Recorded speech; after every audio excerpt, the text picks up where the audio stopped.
CCTVची ही अशी अवस्था पाहून आम्हालाच क्वेश्चन पडला होता की सुरुवात कुठून करायची. मस्त जोक मारा. मी निखिल शिंदे गिझमोजनतर्फे मुंबईमध्ये CCTV आणि बायोमेट्रिकचे सर्व्हिसेस प्रोव्हाइड करतो. तर आजचं माझं शेड्यूल ठरलं होतं की मला जायचं होतं फाल्कन कॅसले या सोसायटीमध्ये. दादरवरून ट्रेन पकडून मला लोअर परेलला उतरायचं होतं. तिकडे आमचे जुने फ्रेंड इम्रान भाई आधीपासून पोचले होते आणि आमची वाट बघत होते. त्यानंतर त्यांना विचारलं कसे आहात, काय आहात. त्यानंतर ते बोलले की फर्स्ट क्लास. आम्ही पण म्हटलं की आम्ही पण एकदम फर्स्ट क्लास. मग असंच गप्पा करत करत आम्ही शेवटी फाल्कन कॅसले सोसायटीच्या इथे पोचलो. बेसिकली इथे आम्ही आधीपासून 1 वर्षापासून मेंटेनन्स करतो, पण त्यांच्या बिल्डिंगचं कामच चालू होतं. ही CCTVची सिच्युएशन एका वर्षापासून पण आधीच होती. तेव्हा पण आम्हाला एक्झॅक्टली समजत होतं की इथे काम नक्की कुठून सुरुवात करायची आणि कुठे थांबवायचं, कारण की 15 वर्ष जुनी CCTV सिस्टीम लागली होती. त्यानंतर आता रिनोव्हेशन करायचं होतं, तर बिल्डिंगचा पूर्ण प्लॅन रेडी केला.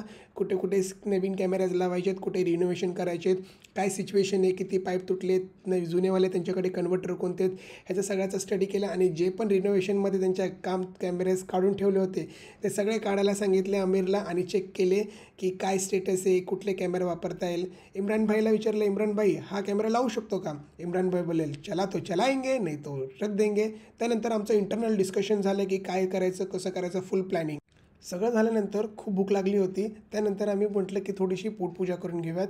बाजूलाच मावशी गरमागरम आलू पराठे बनवत होती. पोट भरून खाऊन बाजूला मोसंबीवाल्याकडून एक मोसंबीचा ज्यूस पिऊन इम्रानजीला बोललो की इम्रानजी चला आता भेटूयात लवकरच.